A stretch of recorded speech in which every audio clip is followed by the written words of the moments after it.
आपण प्रभाग क्रमांक 16 पटन क्रमांक 9 या निशाणीवर आपण छत्री या निशाणीवर आपण निवडणूक लढवता. आपण गेल्या कित्येक वर्षापासून सामाजिक कार्यामध्ये आहात.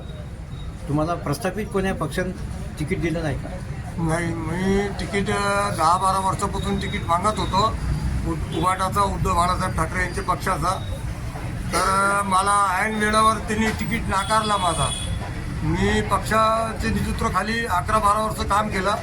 लॉकडाऊन मी पक्षाच्या नेतृत्वाखाली समाजसेवा केली मी. तर त्याच्यात काही असा रिप्लाय आलाच नाही मला. शेवटी रात्री 3:30-4 वाजता की तुला उमेदवारी भेटणार नाही. तर मग मी वाळात फोन केला माझ्या मित्रमंडळीला की माझ्यासोबत असं झाला. तर रात्री 2-1 वाजता फोन केला लोकांना, सगळे मित्रमंडळी सांगितलं मी वाळामध्ये.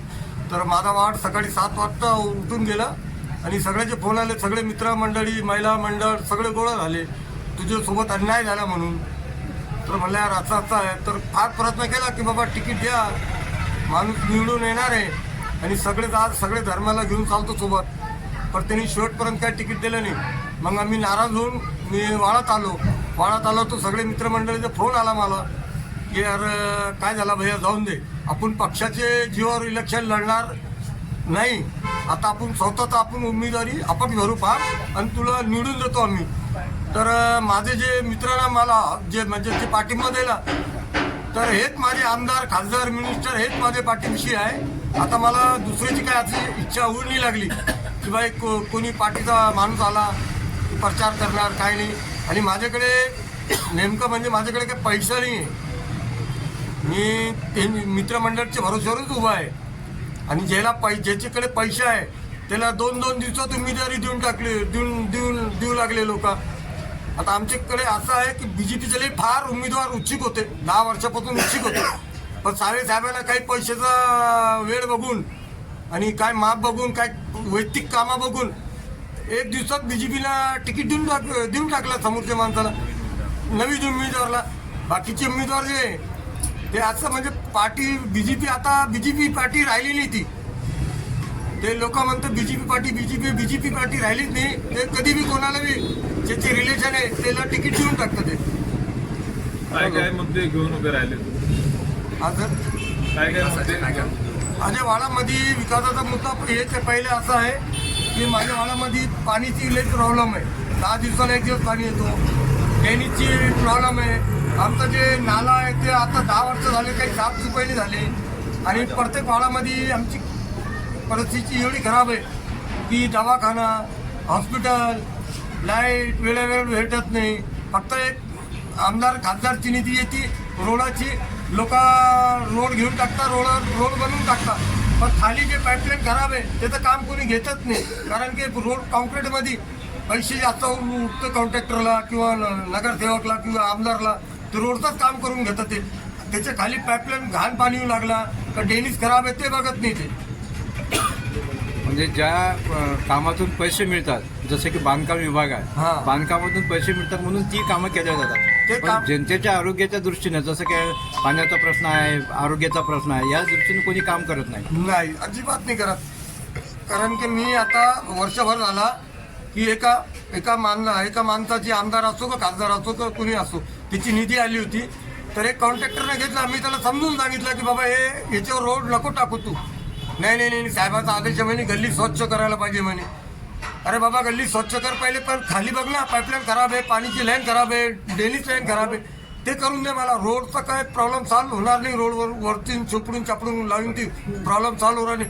खाली पाईपलाईन खराब आहे, पाणी खराब येऊ लागलं. महिला मंडळ एवढी बडबड करू लागली आमची, एवढा त्रास आहे महिलाला की आमच्या वाडासारखा त्रास कोणत्याच वाडामध्ये नाही. तर इलेक्शन म्हटलं की धनदांडग्या लोकांनी किंवा पैशावाल्या लोकांनी लढायचं आणि जो खरा सामाजिक कार्यकर्ता आहे तो गरीब आहे, त्यांनी निवडणूक लढू नये अशा पद्धतीची ही पद्धत आता सुरू झालेली आहे.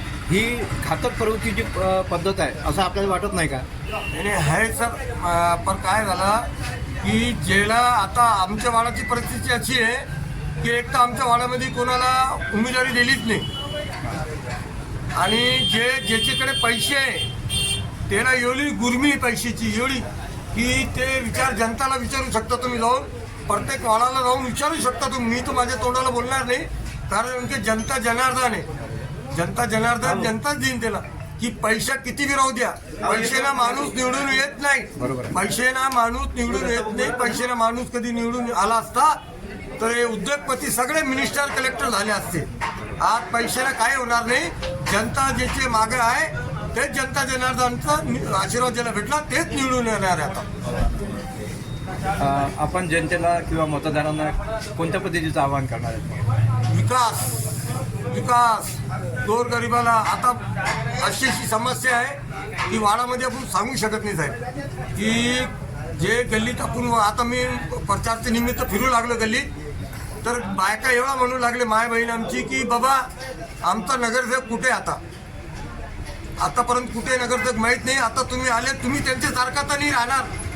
त्यांनी असंच प्रॉमिस केलं होतं की वेळेवर आम्ही तुमचं 5 वर्ष काम करणार, सगळं करणार, आणि ते आता दिसूनही लागले. आता परत येऊ लागले, तुम्ही त्यांच्यासारखे राहणार. मी त्यांना विश्वासमध्ये घेतलं, त्यांना सांगितलं मी असा काही होणार नाही अजिबात.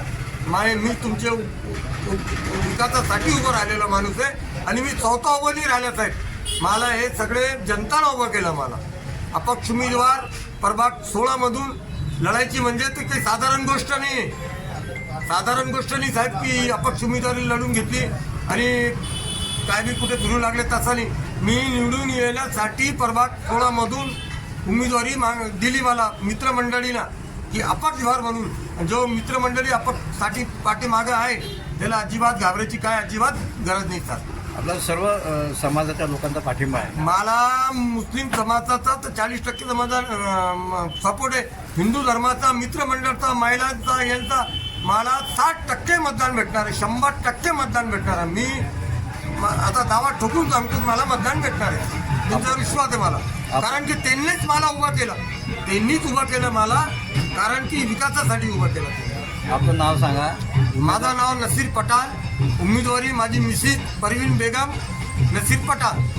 वार्ड क्रमांक 16, प्रभाग क्रमांक 16. माझी निशाणी छत्री, बटन नंबर 9. त्याला मतदान टाका, हात जोडून विनंती.